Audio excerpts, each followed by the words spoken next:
Hello, Writing Rabble. It's your rabble rouser, author Chris Everhart, back with another session to help ordinary people write and publish your books. That's what the Writing Rabble is all about. And we are here with my cohort, colleague, student, Wes Nelson. And let's see, last week we went over genre. hmm And it sounds like we've pretty well decided that you wanted to do a urban fantasy story, Yep. and we talked a little bit about what your basic idea was. We talked about how that would fit into the urban fantasy genre, hmm and we got some of the story elements going that would kind of fit into that mode. Then we also talked a little bit about the mood Yep. and what the noir part of the urban fantasy might look like for your story, right? So, you want to give us a recap of what you were thinking for your story and your theme? Yeah. I was thinking, we kind of went back and forth last week. It started to feel like I was dipping into supernatural thriller territory. The more I think about it, the more I want to have more of a cast of characters. So that gets me back into that urban fantasy world, which is good. It was really helpful to have these kind of guide rails to get me going. It was really helpful that we picked the genre first. I would have thought to do it the other way, but picking the genre first and getting going this week has been like it's just flowing. It's so freeing. It's so fun to just sit down and I just have all these ideas and it just keeps going and going and going. Yeah, I shared with you a couple pages of what I've been working on, and it just kind of comes in bursts and waves like that. And it's very easy in a way that I haven't felt in a while, where it just kind of like I haven't been able to write an actual story. I've been just writing the random thoughts and stuff that pop into my head and dreams that no one cares about. But now it's like I don't know, having that kind of those guardrails, guide rails, whatever, made it really easy. So yeah, I just started so freewheeling. yeah, and you got a lot of notes, a couple, three scenes in there, then some questions, right? Yep. In the Google Doc that we're sharing. hmm Say a little more about. You said you thought that you would start, or rather, you do it the other way around. Picking the genre would come after the story. Yeah.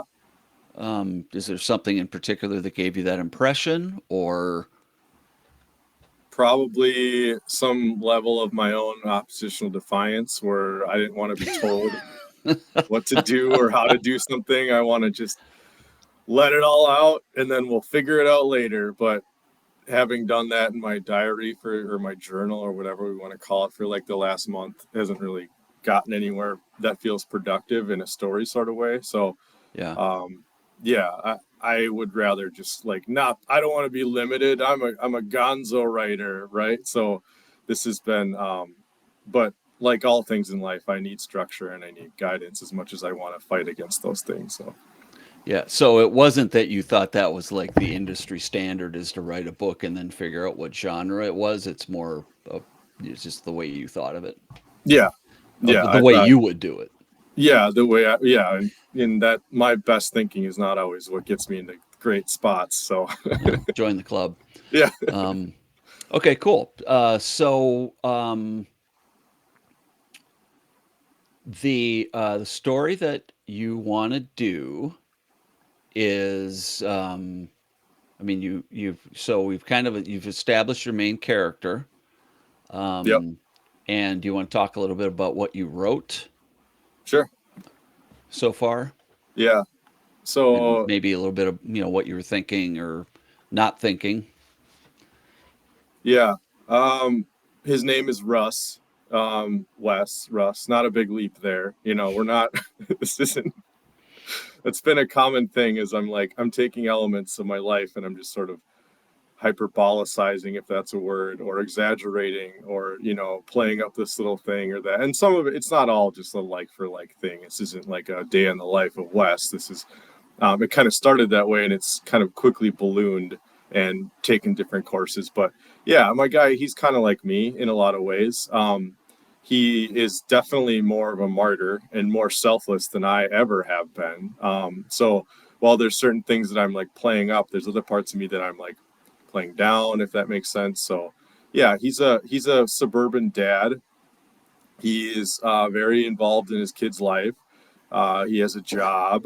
He has a wife. He has a house in Southwest Minneapolis. And he's trying to do everything he can. He puts his family first. He wishes he had more time for himself. He wishes a lot of things, and those wishes start to get him into some trouble. So there's some foreshadowing right there. Okay. And um, I'm trying to think of what order to ask the questions in that will actually be helpful. Um, well, let's do this. Let's go ahead and pick up with what I would kind of wanted to talk about or thought we could go over at this point, Okay. and that is my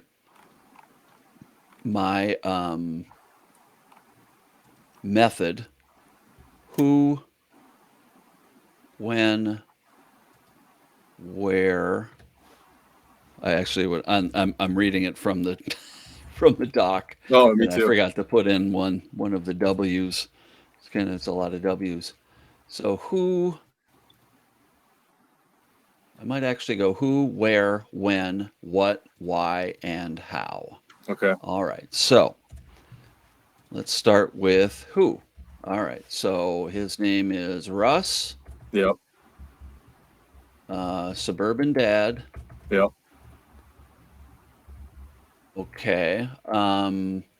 What does he do for work? He's a He's an executive assistant for Yep, someone. executive assistant to a very eccentric, let's say, millionaire.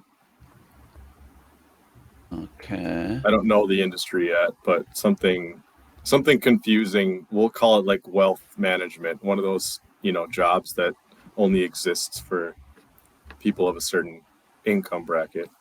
Okay. Uh, and he is very busy Yep. with work and family Mm-hmm. and pets. Yes, exotic pets that take a Yeah. lot of effort to maintain. Right. Okay. All right. So where he is in suburban Minneapolis.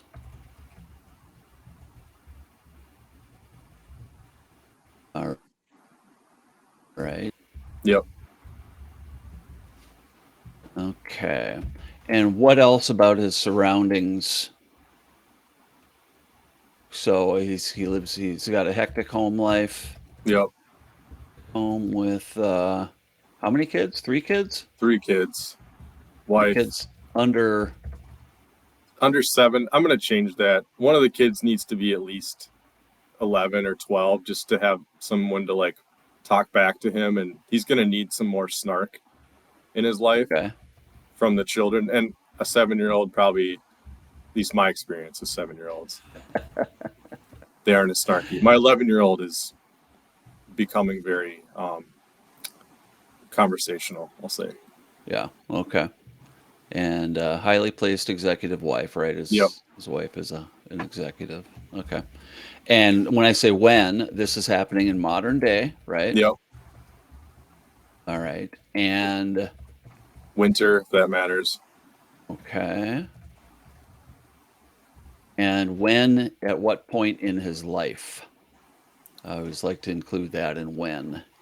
I mean, it's cliche maybe, but maybe midlife crisis time, late 30s, 40s.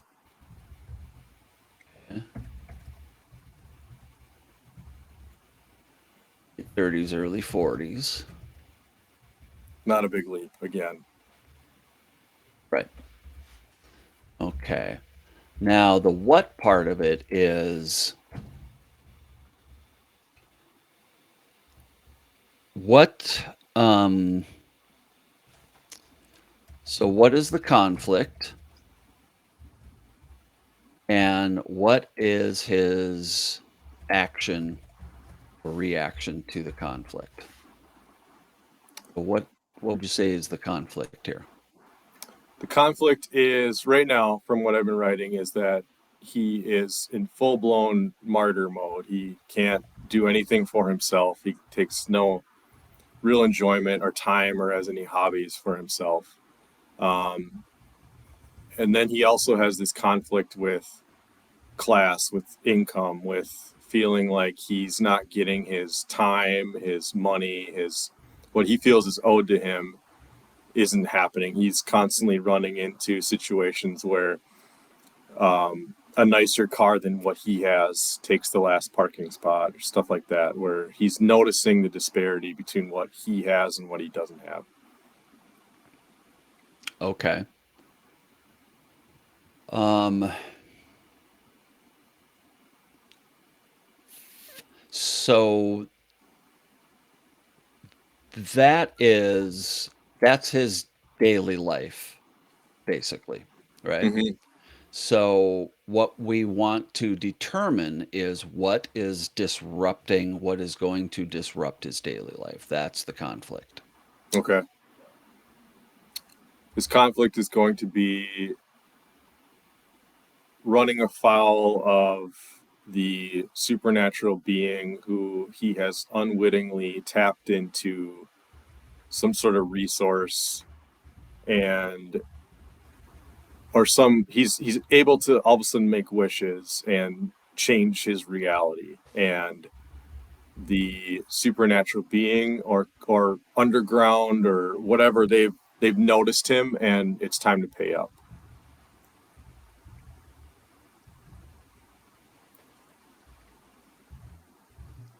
You change his reality or change his circumstances.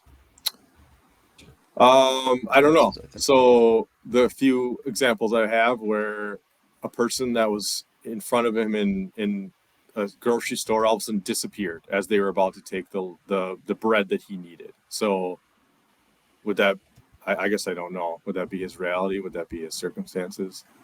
Yeah, sounds like circumstances. Okay. Especially, you started out with some fairly heavy circumstances for this character. He's very overwhelmed by other people's needs, Yeah. and I guess by the choices he's made or choices he hasn't made, right? Mm-hmm. Yeah. Um, all right. Well, there is an interesting now. If we want to start with uh, conflict, choices made, choices not made in his life are now overwhelming, right? Sound about right? Yeah. Because, as the saying goes, if you don't stand for up for, or if you don't stand for something, you fall for everything, right? Yeah. So you just kind of work your way through, try to muddle through life, and you know, what's it? Somebody said once that if you don't make decisions for yourself, somebody else will make them for you. Yeah. You Yeah. know. All right. Let me move that. I'm going to move that up a little bit. All right. So, this idea of choices, right? Um, that he's going to become somebody or put in situations where he must make choices, right? Yeah. And the choices he's making are having big effects on what's around him. Okay. So that is one way that the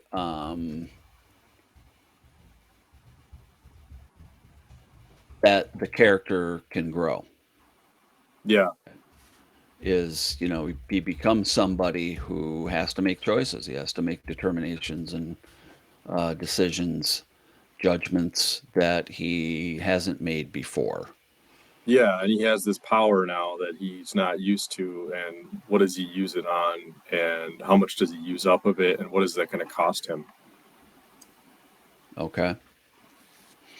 So let's talk about why. Why is this happening? Why is it happening now? Why will he choose to follow this path?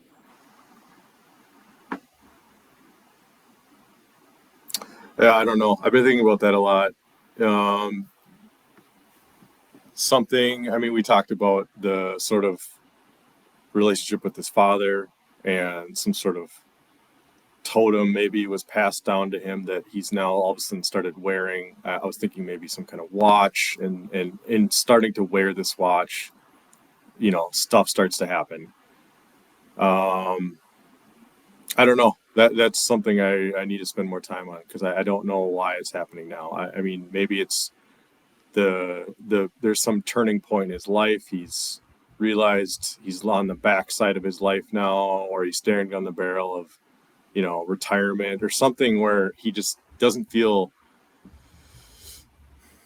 satisfied, and now he's had enough. I don't know. Okay. Um,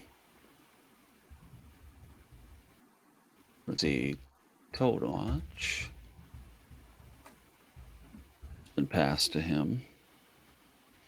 I think. Okay, that's okay. Well, that idea of a totem, such as a watch, being passed to him is interesting. Um, so I guess, and then, but let's talk about the why. Why does he decide or why does he follow this path versus doing what he's always done, which is just not making a decision and hoping it'll go away? Yeah, I guess he's fed up with his life. He's tired of being the doormat. He's tired of not having any agency. He's tired of not being a person. Maybe he's worried about being remembered, maybe he has delusions of some sort of stardom that are unfulfilled.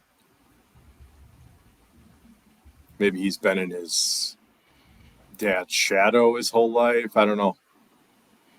Okay. Um,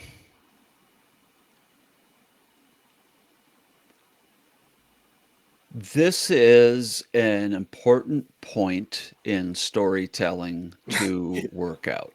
Yes, I can see that. Yeah. Uh, and the reason is that, as we know, the saying, when the pain of staying the same becomes greater than the fear of changing, Yeah, that's when we're willing to do something different, right? yeah, So, what would the pain of staying the same be, right? yeah, Um, that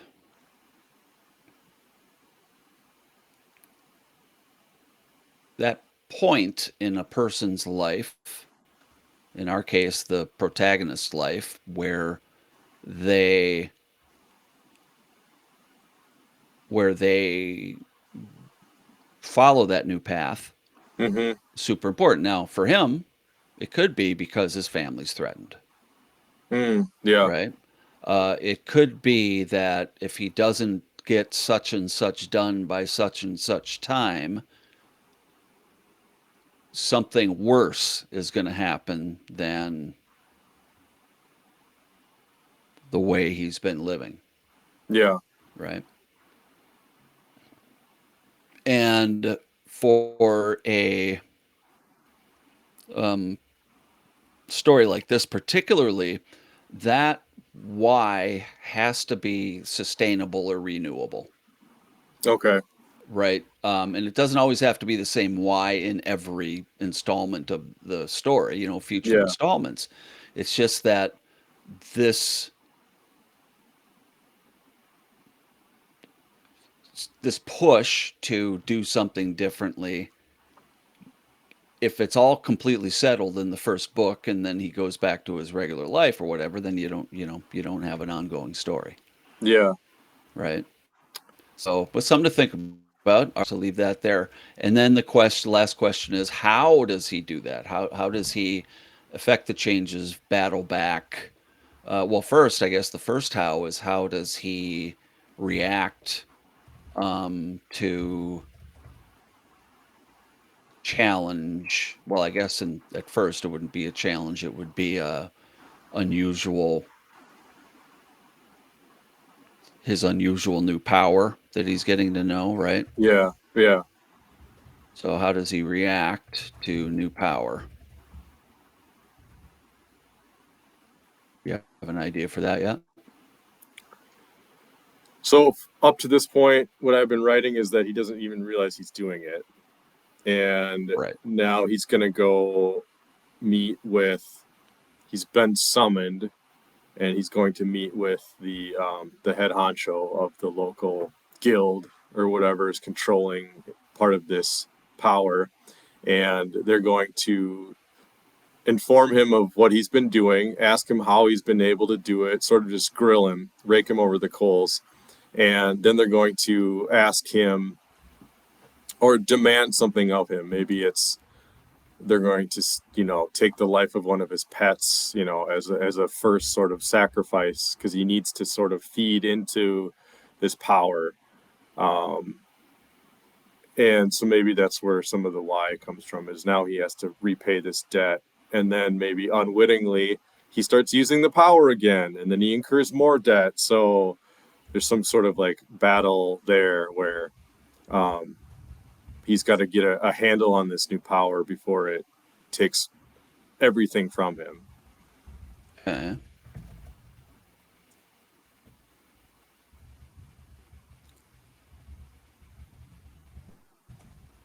All right. So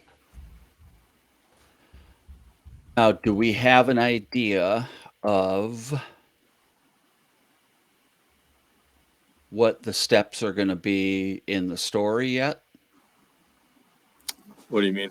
Well, I don't know if we talked about this before. Some people call it a ring of pearls. I call it connect the dots with, which the I know some of the big things that have to happen in the story, and then I kind of connect the dots between those Okay. two, right? So, um, this might be a good time to talk about the hero's journey. And let me see if I can. Let me see if I can. How we do this.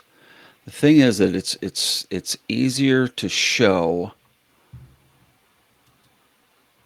a version of it and kind of talk through it Is because this Conrad's thing or is this before Conrad or Campbell. Campbell? Yeah, yeah. Yeah, I mean there are like graph, there are depictions of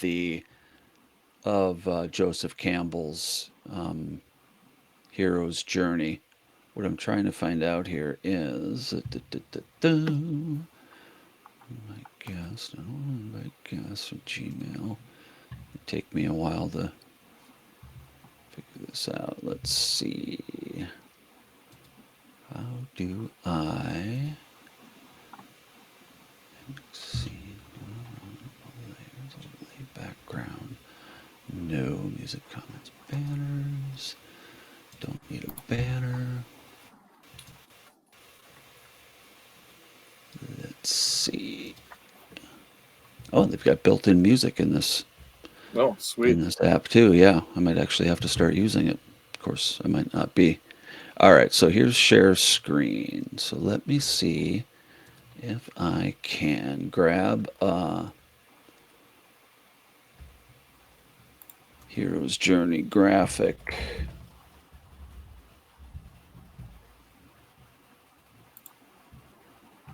Let's see what we got here.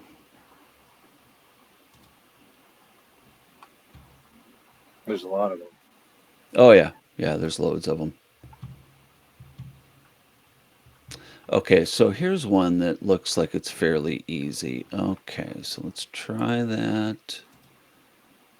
Share screen. Oh, this is cool. Okay. Oh, they've Let got me like see. Harry Potter, Star Wars, Matrix.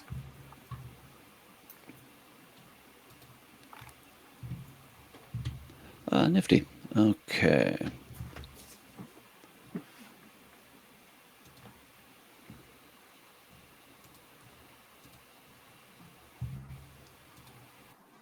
All right.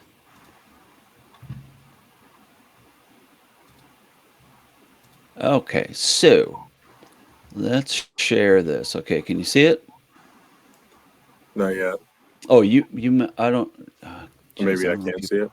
Oh, that sucks.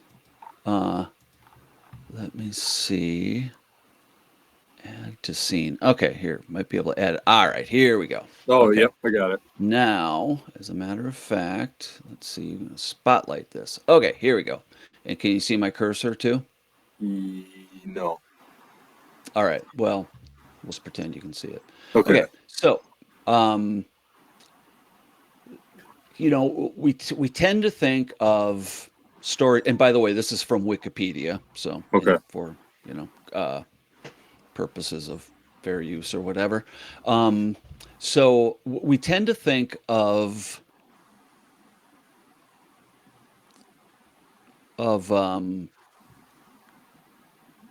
storytelling as a straight line, right?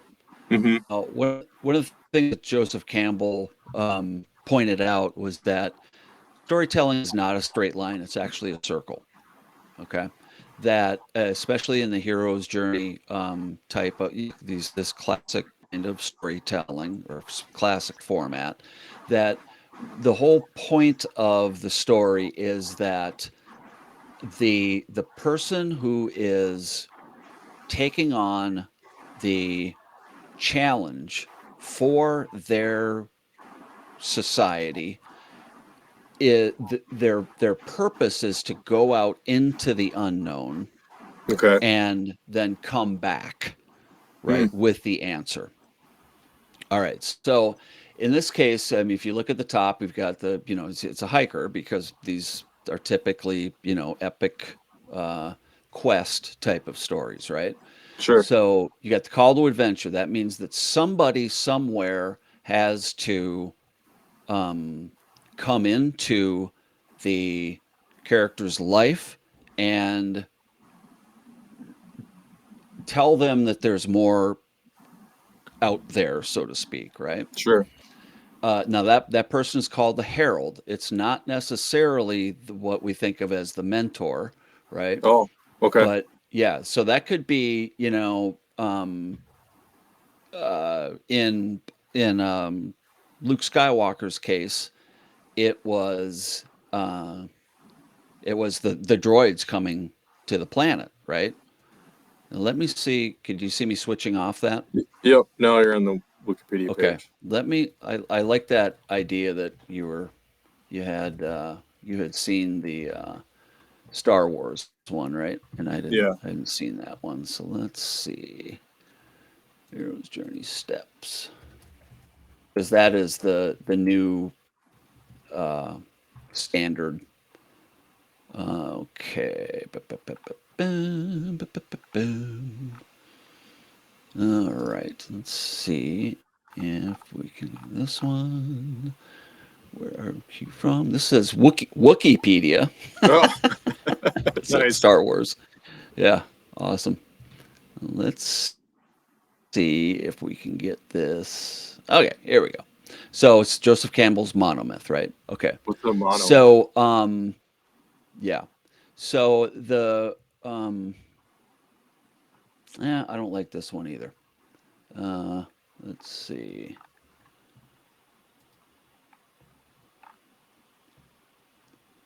Bum. Oh, I see, because it's coming kind of backward. They're doing it counterclockwise. Oh, weird. So this is from the Script Lab, the hero's journey breakdown with Star Wars. Um, okay, here we go. Okay, so Call to Adventure. Um, the droids come to Tatooine, Mm-hmm. and and literally R2D2 is carrying a message from Princess Leia saying, "Help me." Mm-hmm. Right? Okay, then um, he says, Luke said, well, first, the first refusal of the call, this is where the hero says, I can't go, I can't do that.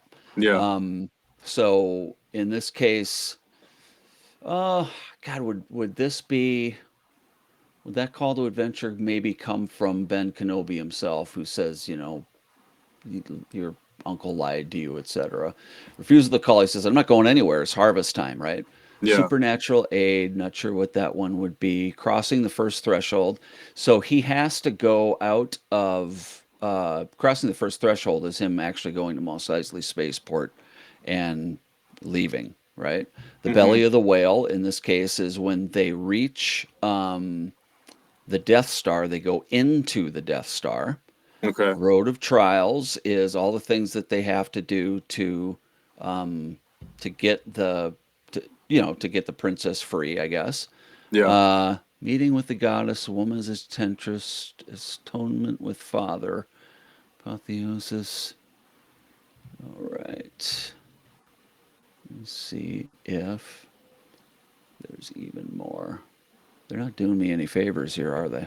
No. Um, let's see if I can find one that actually has.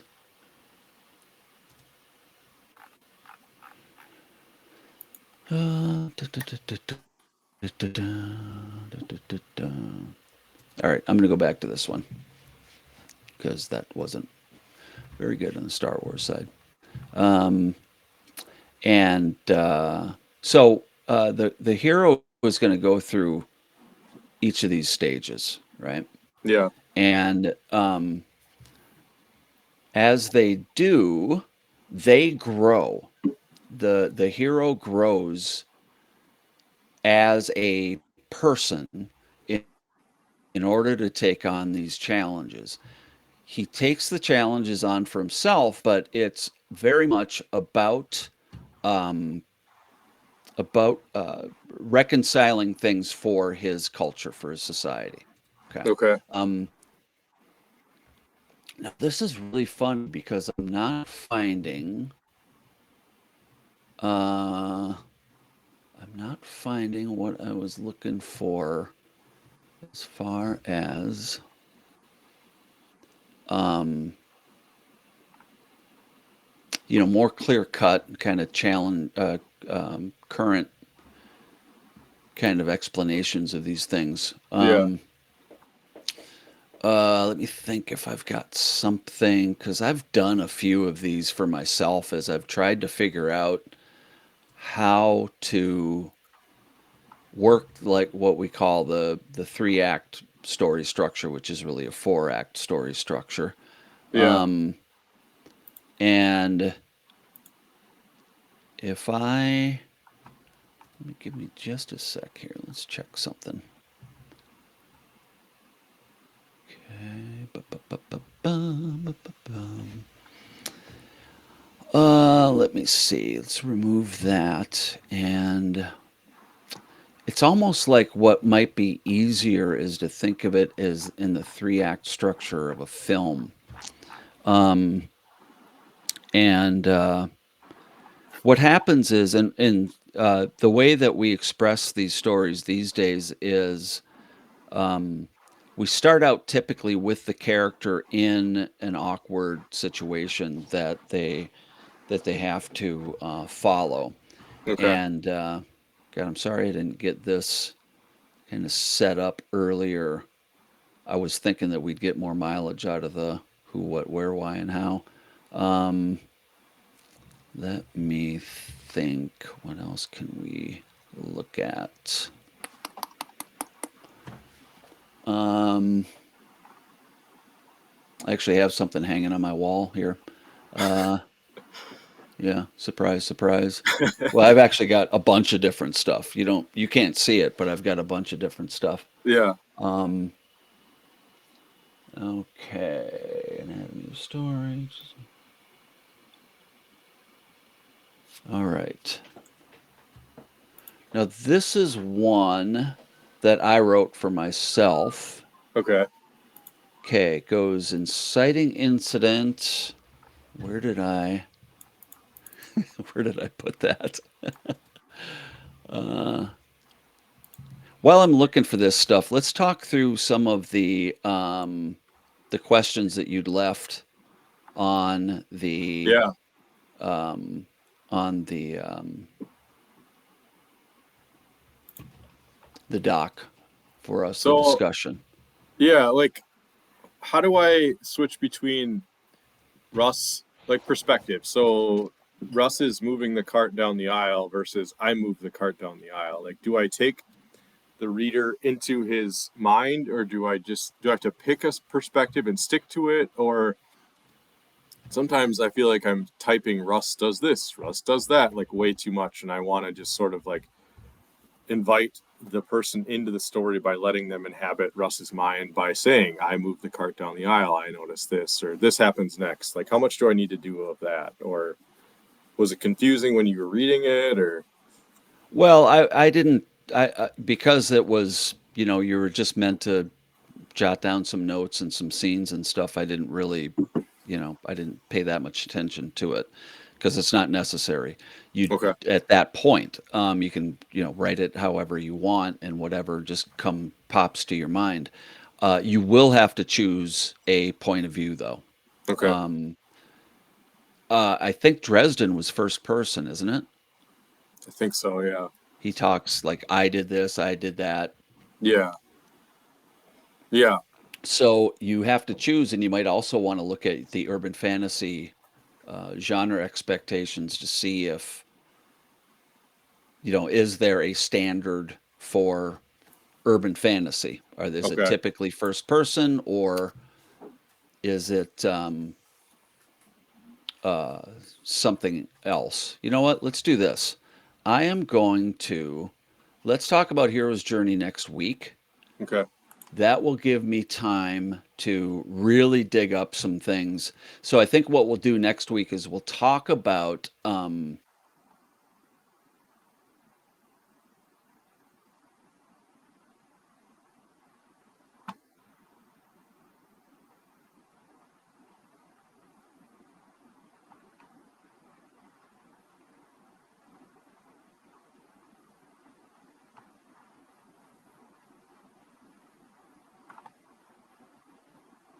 Chris, I think we lost you.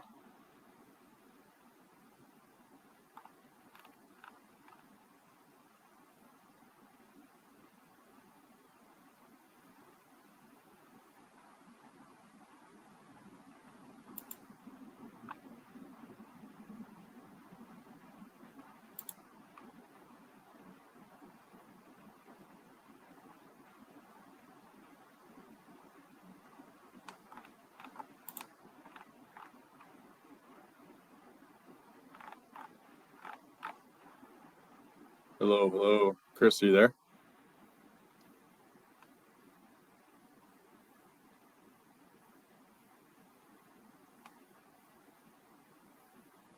are you still there?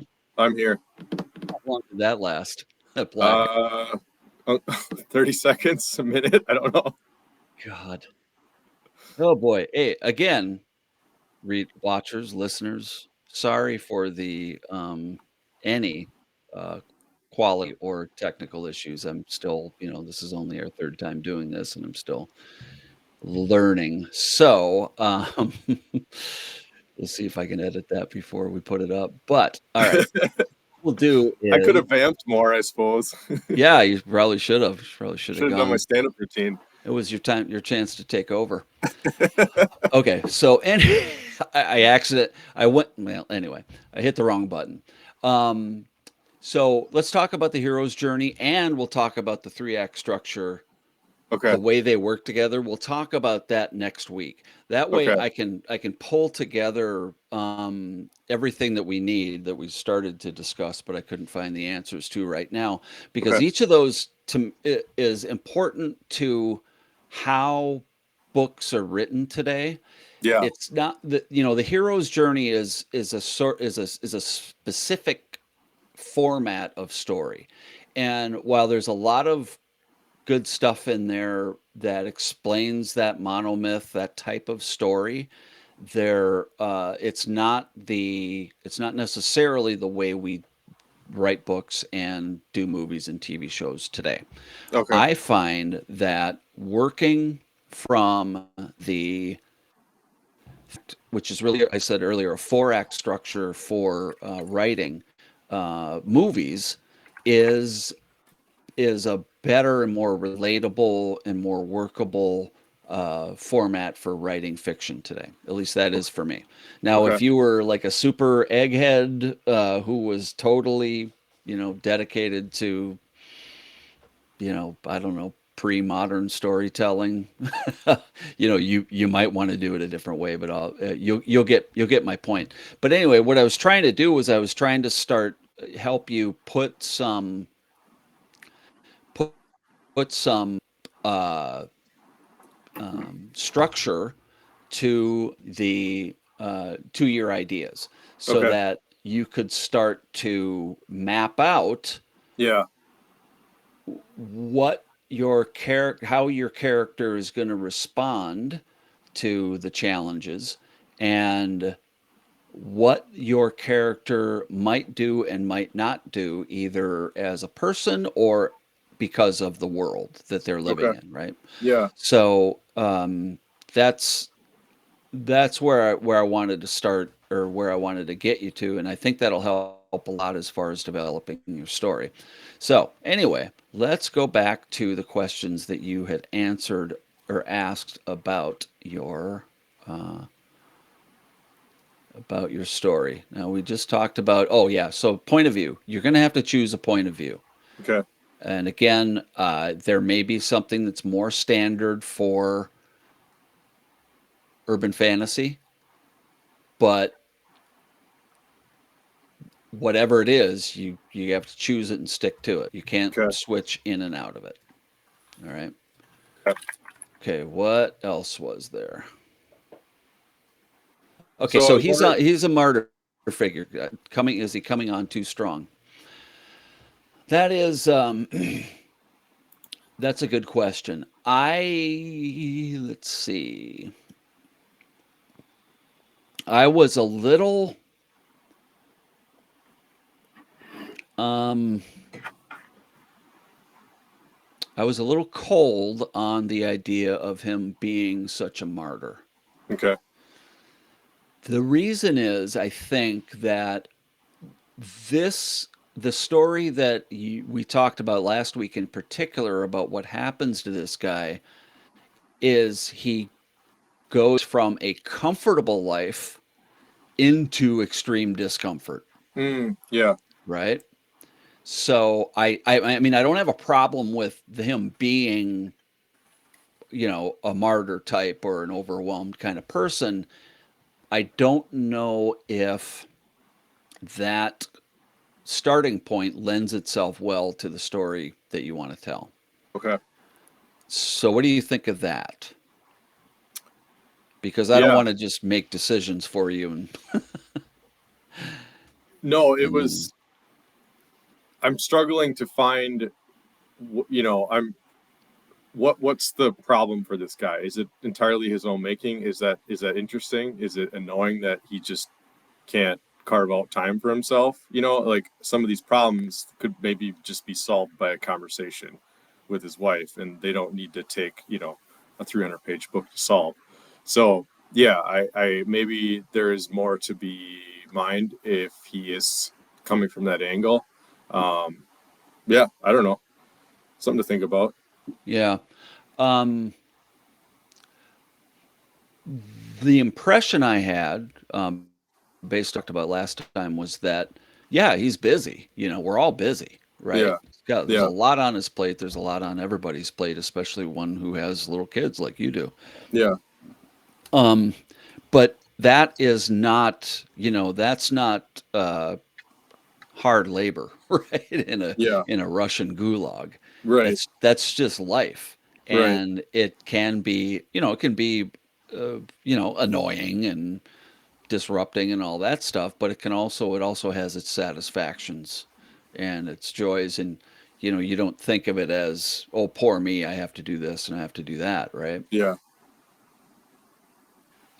So I think that the disruption to his life. So how do I say this? Um, It sucks, and I should start over. no. Uh, Again, it's about making choices, right? And Yeah. setting yourself up to continue this person's story. And it's almost this is that the way you've started it, it is more of a one-off kind of story where the transformation. I mean, really, what you're describing is Cinderella, Mm. right? That she's put upon, she's you know burdened with all the extra work. Nobody Yeah. listens to her, that kind of thing. Um, Versus a Dresden type of character who has some expertise of his own and deals with trying to keep his regular life going, which he probably likes, Yeah. in the face of the problems that are caused by challenges of his magic life, right? Right. What we mentioned last time was that it would that what the interesting thing might be that he is dedicated to being a good dad and a good husband, Mm-hmm. and he meets those obligations regularly and effectively and to his satisfaction. He works hard at it.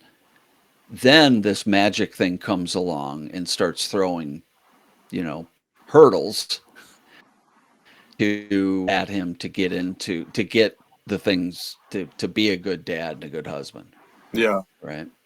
Um, so I think there's more to that than there is to. So basically, what I was thinking or feeling is that I hate this guy's life. I want it to change, Yes. right? Yeah. And so he's got to hate his life and want it to change too. Yeah. When I think what was interesting about how we talked about it before was that he likes his life, and he doesn't want it to change, Mm-hmm. but the universe has different ideas, Yeah. right? So there's nothing wrong with what you've written. In fact, it's great that you can sit down and just crank out that much stuff. And by the way, I did it with something similar with one of my recent books where I went with what I was thinking, and then later I looked at it and I'm like, that's down the wrong path. Yeah. I can't really use that with this series that I'm working on. Yeah. So that's okay. Um, And okay, so think about that. Okay.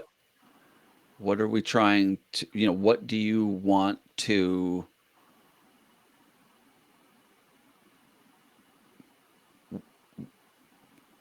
what is the word? Remember earlier we talked about conflict. What's the conflict between his daily life, ordinary world, and what's happening to him?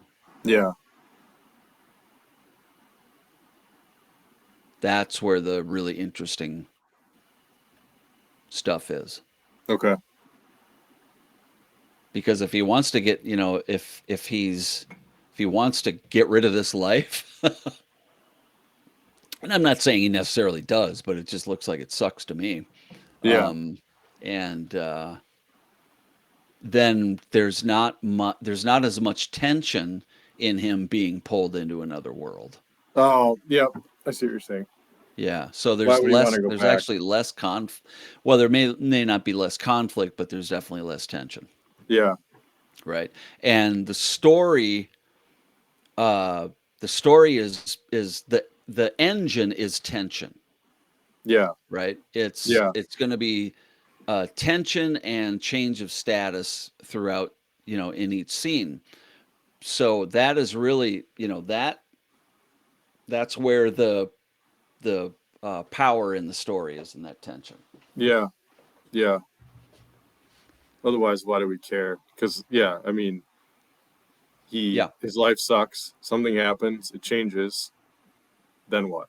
Hmm. Then it's done. Or yeah, I see what you're saying. Okay. That so and I suspect it's that where you've started it now is a different kind of story. All right. Yeah. So what else? His wife, kids are one dimensional. How to add dimensions? Well, those will kind of you'll work those out as you go. Okay. There'll be opportunities to do that. How much can I get away with jumping forward in time? I didn't catch um, a lot of time jumping in this in the notes that you'd written. Okay. Then I would, I think that when when there's a lot of flashback or flash forward in books in particular, if it's not done really well, you're putting a huge burden on the reader. yeah. So that's we'll blow up that bridge when we come to it. Okay. Um, okay, how much do you care about certain characters around your family, basically real people in the world, right? Yeah. Um, you you if it's up to you how you create the characters. I Yeah. mean, you it's up to you if you're comfortable with, uh, your fiction exactly mirroring your family life or not. Yeah. Um, but you can play with that a bit to get the right mix for your character, right? Mm-hmm. So I don't. Do you have three daughters or No. okay? Um, so there are opportunities there. You also have to decide if if your family's gonna have a problem with it, Yeah. Yeah. right? Yeah. So you can talk about the themes and the difficulties that you have or the challenges without having to name or uh, you know replicate your family members Yeah. on the page. Mm-hmm. Um, there's something. Okay, so then the other part of that was my dad is an avid watcher of YouTube shows. I already had an alternative how I should handle the dementia idea. Have I had instances where characters came from your own world and you had to deal with that? I don't typically have characters from my world in my stories. I mean, obviously there are aspects of people, Yeah. but I don't I don't model a character in my fiction on a character in my life. Okay. That the creation of a new character and fresh character is part of my job, Yeah. right? Right. So I don't have to be it's not inauthentic to have a character in your book who doesn't appear in your life. Okay. That I think that's a fear for a lot of writers where they think that it's only authentic if it somehow mirrors my life. Yeah. If I use my character, right, and all of the characteristics that she has. But I don't believe that. I think that the authenticity comes from how you connect with each of your characters. Okay. So you don't have to, yeah, you don't have to employ the real life people to tell a story, right? Your Yeah. job is to make up people. Okay. Yeah. And those people will, they may show up sort of on their own, you know. Hmm. Like I said, when you get to the point where, you know, he has a conversation with his wife, it may or may not match up with someone Yeah. you know. So does that help? Yeah. Yeah. Okay. Absolutely. Were you feeling the like these characters had to have an identity or a biography that was similar to? No, it felt like as I was going that it was easier just to sort of like take a version of somebody in my life, either make it exaggerate it or just change something and then just start plugging them in.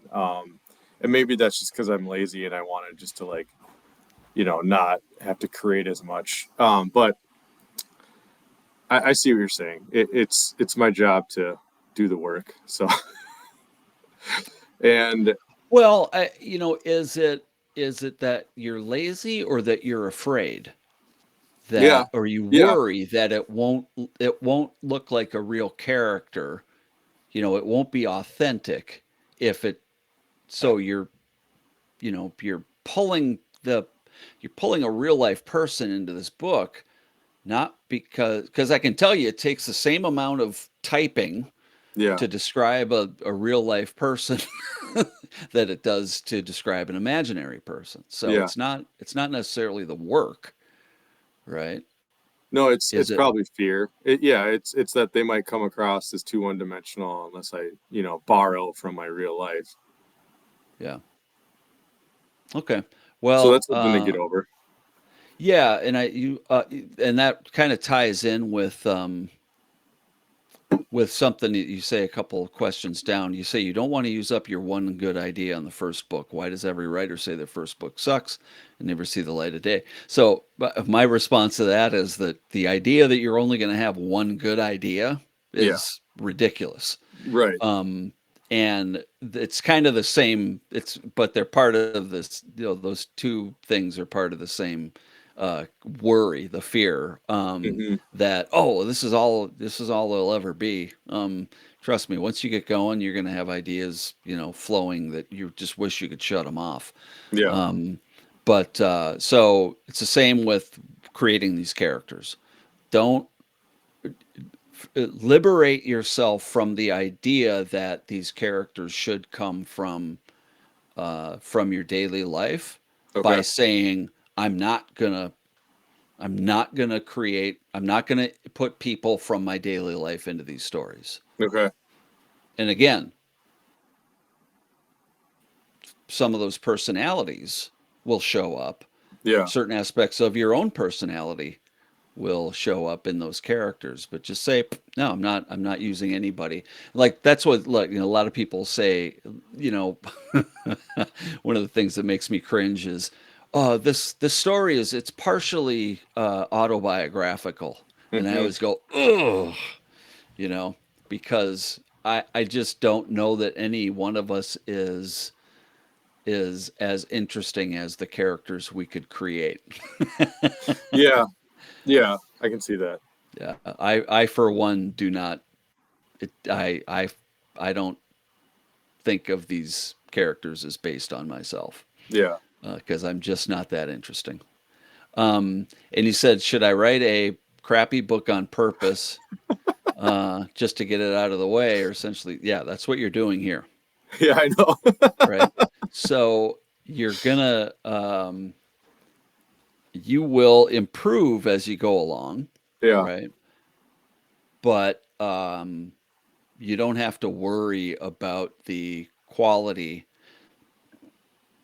If you worry too much about the quality of the book that you're writing, Hmm. um, it you'll never get it done, Yeah. right? So the point of what we're doing here is to get you from zero to publishing your book. Hmm. And it um when when you worry too much about the outcome, it ruins the experience of the doing of it, Yeah. you know. Hmm. So like my promise to you is that I will get you to publishing, Okay. publishing your book. It's the reader's job to decide if it's good or not. Right. And that's what as I was typing that, I was thinking back to the Writing Rabble. I'm like, it's not my job. It's the reader's job. I just Yeah. need to get it on the page. So, Yep. And then your last one was, now what was that point? I used up three wishes. What are the stakes now? Does he have redemptive pay? Okay, so this is specifically about the story. yeah, that was just sort of No, going that's off a good there. one because that's also something in the what category that you have to decide. Yep. And I think if we go back and forth over the next week about the who, what, when, why, where, etc., that will um, tighten those ideas up a little bit. But that is important, with the what, it's like, is the what he only has three wishes, or Yeah. is the what that he is a genie Hmm. and he can give unlimited wishes, right? Um, Good things to think about. Okay. Okay, so and those things also might change. I find that as I go through the story, I do go, oh man, I don't have enough XYZ. How am I gonna? Then I have to go back and rewrite a little bit to give the character enough of that Yeah. thing to carry forward. Um, okay, let's see. What else was there? Okay, so for the this coming week, why don't you take what we've talked about as far as who your character starts out as Yeah. and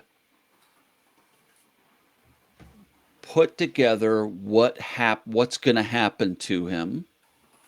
Okay. Put keep those pieces separate from any automatic scene writing you're going to do, right? Because I don't Okay. want you to stop doing that because that's really fun when you're on a roll and you're writing, you know. Yeah. Um, yeah, so think about what those steps are going to be. Okay. Um, think about what the major events might be throughout the book, start to finish, right? One of the first major event being he he grants a wish or one of his wishes comes true to the kneecappers come, right? And you're walking all the way through it. And think about what the end of this book might be Okay. with the idea that that the story is going to continue, right? Yeah. Um, and we'll keep working on that. I think we'll be able to put a finer point on, like I said, some of this stuff uh, as we go forward. I'm trying to think.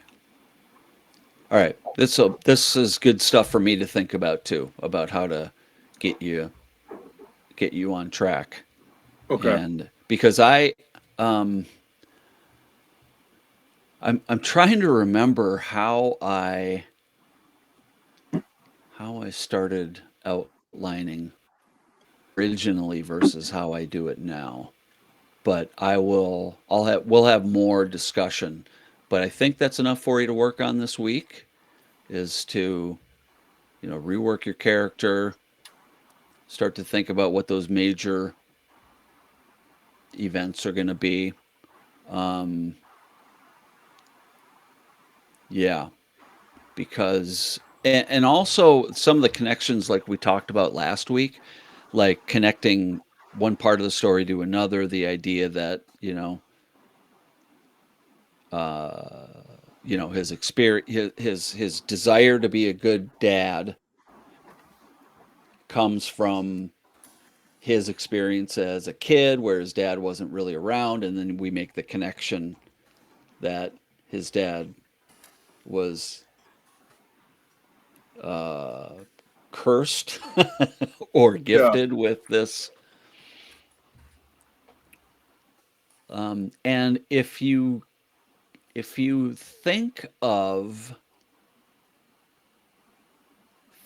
about if there is a movie or a book that follows that might be a good model this guy's Okay. story.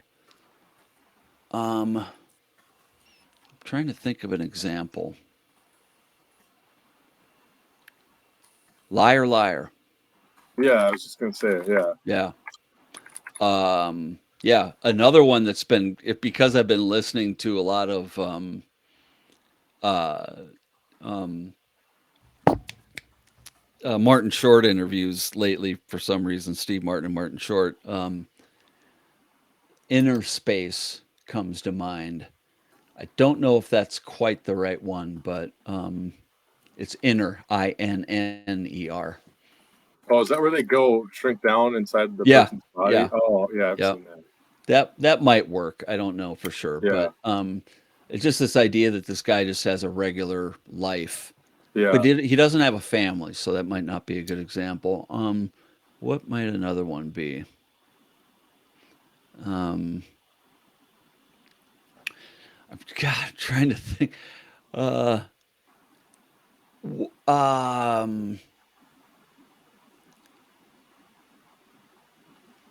the Incredibles comes to mind, Yeah, even though he used to have,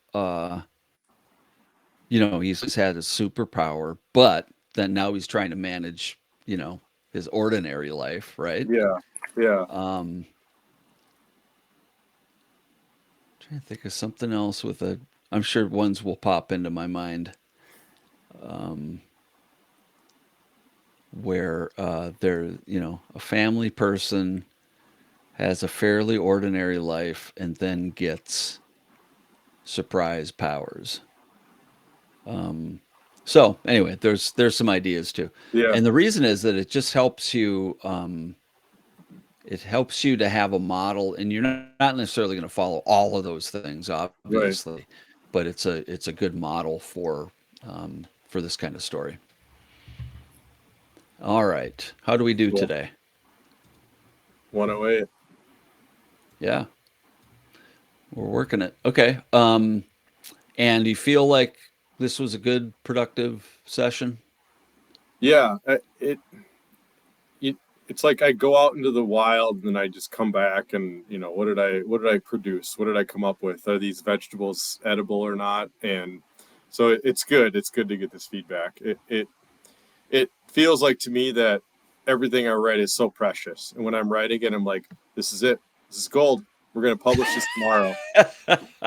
And it's a good reminder to, there's got to be some humility here. It's not going to be first blush ready to go. It's going to take some tinkering and it's only going to make it better because if I'm really honest with myself, the more I read this, yeah, I like it because I wrote it, but that doesn't mean that anyone else is going to. Again, not my job, but it's my job to make it within the guardrails, within the sort of idea and not just sort of because if I keep going on this way, it's just there's not going to be any tension, and it's going to be like, who cares? So this is good. And again, the point is to write something that is worth putting out into the market, right? Yeah, Well, and first to finish it. yeah, yeah, So that's what I'm trying to do is I'm trying to give you these methods Yep. of putting it together so you can finish it. Yep. And as we create this roadmap for the story, you'll see that it's a lot easier to finish. Yes. Yeah. Yeah. All right. Cool. So you've got your assignment for next week. I've got my assignment. I've got to put together some stuff about Hero's Journey and 3 act structure. And we will have a lot to talk about next week. So, and then also in between, I'll try to send you some messages if I think of the right way to express some of the stuff I was trying to put together today. Okay. All right. So that was Wes Nelson working on his new story, and we're starting to put it together. We went over some of his automatic writing and scenes and ideas today and talked about how they would fit in or not fit into the genre that we're looking at, which is urban fantasy, and then answered some of the basic questions. And there are going to be a lot more of those questions as we go along. So, thanks for joining us, Writing Rabble, and remember that if you go down in the description, you can get the Writing Rabble book that is on Amazon now. And I also, by the way, I did that new um, cover that I was talking about. And so it won't hurt your eyes so much. But I hope you enjoy that. And please leave a comment, like, subscribe, all that stuff. Until next time, Writing Rabble, butt in chair, words on page. Bye now.